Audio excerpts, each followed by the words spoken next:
Hello and welcome for the first time ever to Mr. J's Big Book of Movies. I, Mr. J, have a movie review podcast, Eye for an Eye with Mr. J. There, I search for movies, both young and old, live action and animation, movies you've seen, may not have seen, or probably never will. But what I do is I grade these movies on a 5-point scale in the following 5 categories. The rewatch factor, which pretty much is the likelihood of watching a movie a second time and beyond. The storyline, which is the flow of the movie. The characters, not only the acting, but the character development. The appearance, and when I say appearance, if you mute the movie, how does it look? And lastly, enjoyment. And if I need to explain enjoyment, I don't think you should be watching movies. So what we do here at Mr. J's Big Book of Movies is we look for the best of the best. I have a personal collection of movies that I would like to share with you, but also trying to find some that didn't quite make the movie and see if they should. So, as we say in our podcast, without further ado, let's get things started. At the end of each season of our podcast, we have something called the E.Y.E. Awards, which stands for Enjoy Your Entertainment Awards. And what that is, it celebrates the movies that we reviewed for that season. We have started a tradition for the movies that win Movie of the Year or Movie of the Season to automatically be entered in the Big Book of Movies. That movie for Season 2 is The Lion King. The Lion King was released June 24th, 1994. IMDb states that lion cub and future King Simba searches for his identity. His eagerness to please others and penchant for testing his boundaries sometimes gets him into trouble. That's not what this movie's about. This is Lion Hamlet. Pretty much you could say something like outcast Scar double-crosses his brother and outcasts his son Simba and causes a plight across the Plineland. And only Simba himself can cure the plight. Say something like that, not Panshan. No, whatever. So starting at the top with the rewatch factor, I give this movie a 5.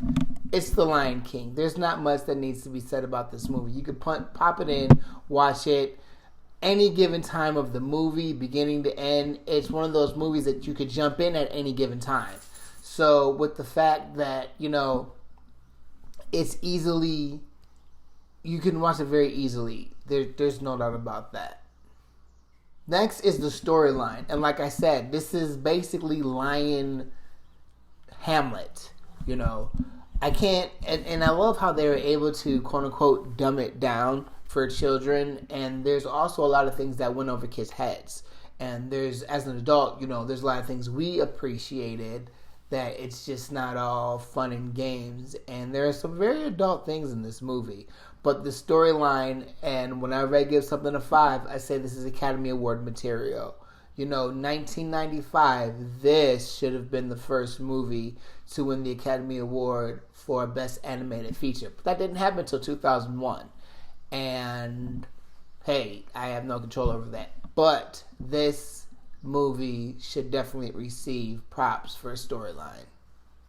Third, we have characters. As you can see, my cat Luna wanted to jump in and give her input on characters. So we both agree that the character development is superb. Every single character in that movie has their own story, changes from the beginning to the end of the movie, with the hyenas, with the lions, with Pumbaa and Timon, and even Rafiki. It was excellently put together, and it's really hard for animated movies to have such an impact. So giving credit where credit is due, characters definitely receive a 5, and that is Academy Award material.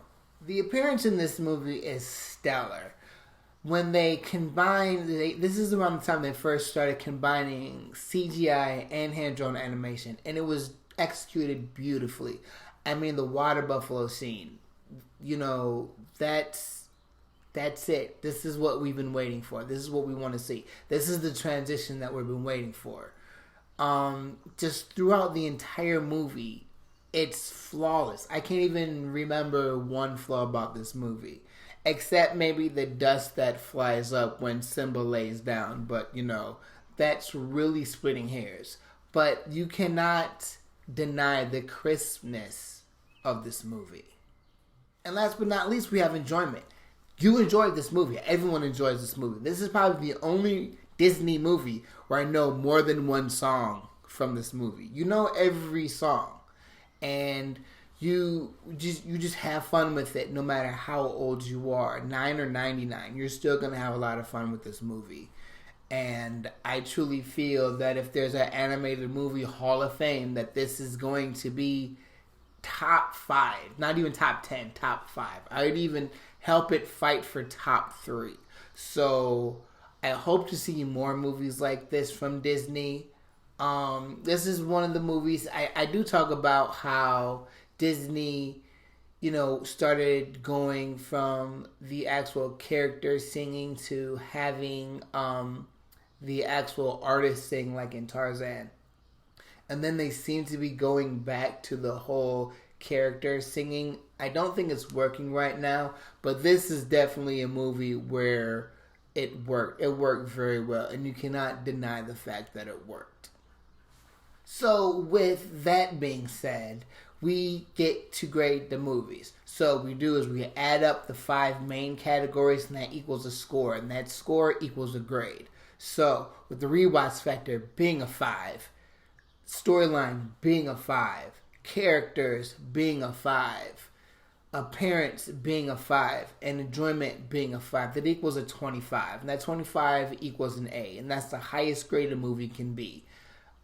It deserves it. I have no problem giving this movie its dues. And last but not least, it does enter the Big Book of Movies. Not only because it won the Season 2 Star Status Award, therefore automatically getting entered into the Big Book of Movies, but even without that, I feel that it should have a place in there.